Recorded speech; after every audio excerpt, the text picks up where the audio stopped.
ఒకరి సంతానమైన మనలాగా ఉండగలరా?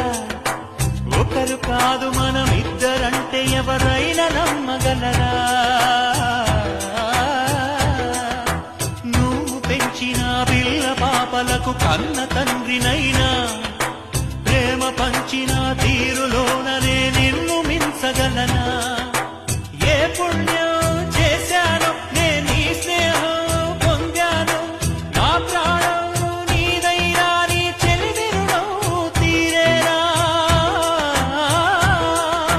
నీకు సేవ చేసేందుకైనా మరు జన్మ కోరుకోనా? స్నేహానికి కలికాడా, దోస్తీకి సరిజోడా, ఏళ్ళెదిగిన పసివాడా ఎన్నటికీ నిన్ను వీడా? నీసమున్న నేస్తమా నీకు రోషమెక్కువా?